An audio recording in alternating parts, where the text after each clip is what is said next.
So if you want to accelerate your path towards your career success, right? Yes. You got to start learning how to leverage. Because you will reach a point in your career where you realize, right, you cannot work any harder anymore. No matter how much you want to work harder, you can't work any harder anymore because there's only limited 24 hours a day. We all share the same amount of time. To give you an example, right? I want you to think about a person that you view, a person that is very, very successful, that is possibly maybe 10 times more successful than you or 100 times more successful than you. Can you think of this person? Yeah. Okay, good. So I want you to ask yourself, right, does this person necessarily works 10 times more hours than you? That's hard to imagine. I think so. Okay, the answer is obviously no, right? Because you can't have 10 times more hours. We all share the same amount of time. Is this person necessarily 10 times smarter than you? That means that he has 10 times higher IQ than you. I don't think so. It's not humanly possible, right? Yeah. You can't find someone who has 10 times higher IQ, 100 times higher IQ, right? So I want you to ask yourself, what is the difference that makes the difference? Why is it that this person can achieve so much more than you, considering that he has the same amount of time, about the same amount of IQ? Like, what's the difference that makes the difference? It all boils down to this thing called leverage, right? The question is, what are some of the things they leverage on? What are some of the things they leverage so that they can buy themselves more time, so that they can buy themselves more expertise? Things that I find that they leverage in common would be things like they start to leverage on other people's time. Do you realize that the entire business, right, people like Bill Gates or Steve Jobs or Mark Zuckerberg, they don't do everything by themselves. Right. They leverage on other people's expertise. For example, Jack Ma can't even write a single line of code, and he built up Alibaba because he leveraged on programmers, leveraged on developers that can help him build up the website. Right. So you got to learn how to leverage on other people's expertise or other people's time. There's another kind of leverage, which is leverage on other people's money. Where you look at property investors, they borrow money from the bank. They use the bank's money to invest in properties. If it's so easy, right, everybody would have done it. So the question is, why is it that very few people know how to leverage? Because they start asking themselves, why would people allow me to leverage?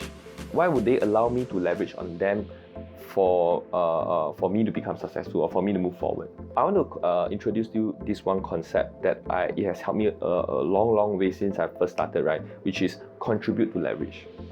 You got to know what you can contribute to that deal in order for people to allow themselves to allow you to leverage on them. Because I still remember when I first started, I started with nothing, no resources, no talent, no experience. And at that point of time, I know that if I want to do it myself, it will take a long time.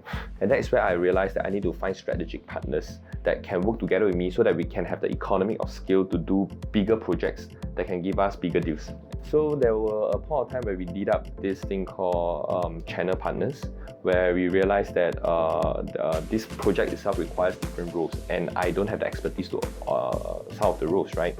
So I asked myself, what are some of the things that I can contribute in order for me to leverage on someone else for their expertise? Right? For example, deal making. At that point of time, I was still very new. I didn't know how to make deals with service providers or event organizers. So I asked myself, how can I leverage on this person to make the deals for me, and what can I contribute to that deal? So I told myself, okay, there are a few things that I can do. Number one, I can be the one who source out for opportunities for this person to make a deal, so we can share a cut from there. Right there, I can do the liaison work or the logistic works that doesn't require much skills. I can exchange my time for his expertise.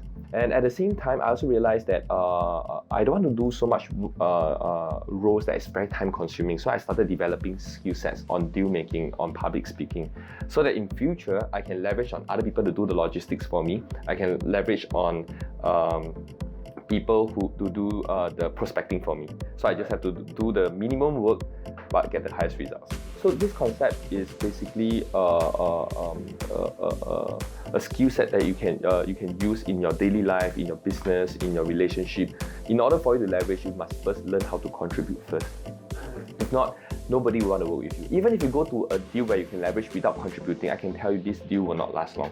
Because nobody will want to be in a win-lose deal, especially if they are on the losing end for a long term. Always remember this, if you want to leverage, learn how to contribute. Learn how to contribute to others so that people allow you to leverage on them. So I hope that helps you to understand a bit more about how I gather my resources when I first started.